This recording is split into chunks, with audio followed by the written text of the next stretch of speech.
ಆಗಲಿಲ್ಲ ಮತ್ತು ಅವ್ರು ಓಪನ್ ಮಾಡೋಕ್ಕೆ ರೆಡಿ ಐತೆ ಅಂತ ನಾವು ಬಂದಿದ್ದಲ್ಲ ಕೋಟಿಸ್ಗಳನ್ನೆಲ್ಲ ಫಿಕ್ಸ್ ಮಾಡೋದು ಎಲ್ಲ ಒಂದು ಫೌಂಡೇಶನ್ದು ಕೊಡ್ತಾರೆ.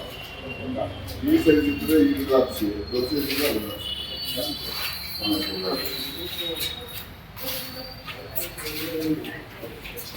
ಶ್ರೀನಿವಾಸ ದರ್ಬಾರ್ ಹೊಸ ಸ್ಟೇಷನ್ ಬಿಲ್ಡಿಂಗ್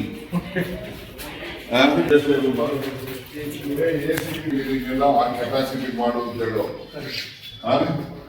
ಈಗಾಗಲೇ ಹೇಳಿ ನಮ್ಮ ಆಗಕ್ಕಾಗಿ ಅಲ್ಲಿ ಬೇರೆದಕ್ಕೆ ಇಲ್ಲೇ ಅದನ್ನ ಮಾಡ್ತೀವಿ.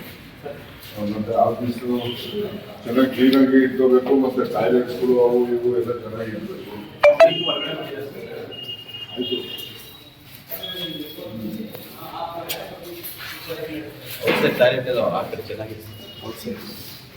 ಆಯ್ತು ಮೊದಲು ಜನಗಳಿಗೆ ಅನುಕೂಲ ಸ್ಟೇಷನ್ ಆ ಕೋಳಿ ಅಂಗಡಿಗಳೆಲ್ಲ ಹಿಂದಕ್ಕೆ ಇಟ್ಕೊಳಕ್ಕೆ ಹೇಳಿ, ಇನ್ನೊಂದೆಲ್ಲ ತೆಗಿಸ್ಬೇಕು ಅಂತ ಹೇಳ್ತೀವಿ. ಎಲ್ಲ ವ್ಯಾಪಾರ ಎಂಟ್ರೆನ್ಸ್ ಎಲ್ಲ ತಂದು ಮುಂದಕ್ಕೆ ಇಟ್ಕೊಂಡ್ಬಿಟ್ಟವ್ರೆ, ಹಿಂದಕ್ಕೆ ಇಟ್ಕೊಳ್ಳೋಕೆ ಏನಾಗ್ತದೆ ಹಂಗಾಗಿ ಅಂಗಡಿ ಇಟ್ಟಂದ್ರೆ ತಗೊಂಡೋಗಿ ಅಂಗಡಿ ಅಂತ ಮುಂದೆ ಮಾಡಿ ಈಗ ನಾವು ಹೇಳಿ ಸದ್ಯಕ್ಕೆ ತಪ್ಪಿಸಬೇಕು. ಅವ್ನು ಯಾವ ಮುಂದೆಗಡೆ ಎಂಟ್ರೆನ್ಸ್ ಅಲ್ಲೇ ಫಸ್ಟ್ ಇದೆ ನೋಡಿ, ಸರಿಯಾಗಿ ಇಲ್ಲಿಗೆ ಹಾಕು ಅಂತ ಹೇಳಿ. ಆಮೇಲೆ ರೋಡಲ್ಲಿ ಫಂಕ್ಷನ್ ಆಗುವಷ್ಟು ಎಲ್ಲಾನು ಖಾಲಿ ಮಾಡಿಸಿ ಕ್ಲೀನಾಗಿ ಮಾಡ್ತೀನಿ. ನೀವು ಮಾಡಿದ್ರೆ ಬೇಕಾದ್ರೆ ಡಬಲ್ ರೋಡ್ ಮಾಡಿಸ್ಕೊಡ್ತೀವಿ. ಡಬಲ್ ರೋಡ್ ಮಾಡಿ ಮಧ್ಯೆ ಮೆರಡಿಯನ್ನು ಹಾಕಿ ಲೈಟ್ ಹಾಕಿ ಕೊಡ್ತೀವಿ. ಒಂದೇ ಕಡೆ ಮಾಡಿದ್ರೆ ಜಾಗ ಇದ್ರೆ ಕೊಡಿ, ಅದು ಹಾಕ್ಸ್ಲಿ ಇಲ್ಲಿ ಅಲ್ಲ ಅದರಿಂದ ಮುಂದೆ ಲೀಡ್ ಮಾಡಬೇಕು. ಮುಂದಕ್ಕೆ ಅವ್ರು ಯಾವ ಕಡೆ ಯಾವ ಕಡೆ ಲೀಡ್ ಮಾಡಬೇಕು. ಮಳೆ ನೀರು ಯಾವ ಕಡೆ ಡೌನ್ ಇದೆ ಆ ಕಡೆಗೆ ಲೀಡ್ ಮಾಡಬೇಕು.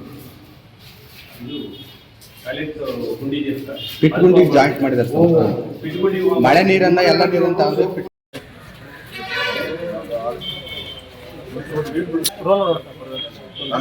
ನೀರು ಬಿಡೋದು ಫಸ್ಟು ಇರೋದಕ್ಕೆ ಅರ್ಜೆಂಟ್ ಟ್ರೈ ಮಾಡಿ ಮೊನ್ನೆ ಎಕ್ಸ್ಕ್ಲೂಷನ್ ಮಾಡಿ ಅಲ್ಲಿ ಮಾಡಿಸಿ, ಆಮೇಲೆ ಬೇಕಾದ್ರೆ ಪಕ್ಕ ಟ್ರೈ ಮಾಡೋಣ.